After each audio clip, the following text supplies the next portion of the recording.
Smart city, smart village. हमारे देश में शब्दों की राजनीति करने वालों की कमी नहीं है।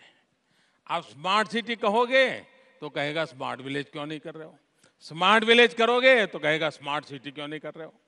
हर चीज में से राजनीति खोजना, राजनीति करना, राजनीति जोड़ना, ये भारत में व्यापक है। लेकिन मैं बताना चाहता हूं, स्मार्ट सिटी का अलग कंसेप्ट है।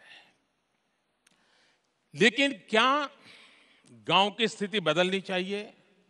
आज भी हिंदुस्तान में बहुतेक जनसंख्या गांवों में रहती है। जो सुविधाएं शहर को उपलब्ध है, वो सुविधाएं गांव को मिलनी चाहिए।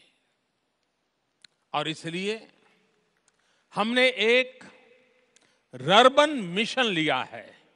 ये स्मार्ट सिटी प्लस है। ये स्मार्ट सिटी प्लस व्यवस्था है, बहुत कम लोगों को समझ आएगा। और अभी प्राइमरी हमने स्मार्ट सिटी तो 100 की बात की है। रर्बन मिशन में हमने 300 प्लेसेस को आइडेंटिफाई किया है।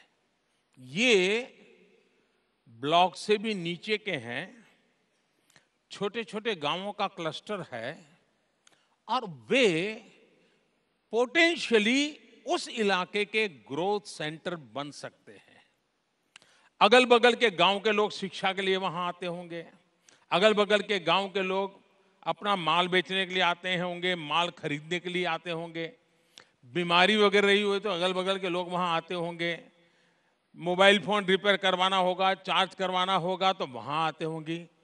ऐसे एक 300 छोटे गांव हमने सिलेक्ट किए हैं और रर्बन मिशन के तहत उसको उस रूप में विकास किया जाए कि जिसमें सारा इंफ्रास्ट्रक्चर वही हो जो शहरों को होता है। उसको डिजिटल कनेक्टिविटी हो, उसको फिजिकल कनेक्टिविटी हो, उसको क्वालिटी एजुकेशन हो, उसको क्वालिटी हेल्थ सुविधाएं हो, लेकिन आत्मा गांव की, सुविधा शहर की। गांव मरने नहीं देना चाहिए। गांव में एक अपनापन होता है। गांव में मेहमान आता है तो किसी परिवार का नहीं होता है, पूरा गांव कहता है कि आज हमारे यहां मेहमान आए हैं।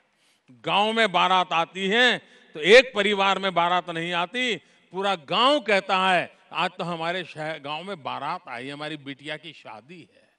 ये जो गांव की ताकत है वो भारत की जड़ों में इतना सामर्थ्य रखती है, और इसलिए आत्मा गांव की, सुविधा शहर की, और उसको ध्यान में रखते हुए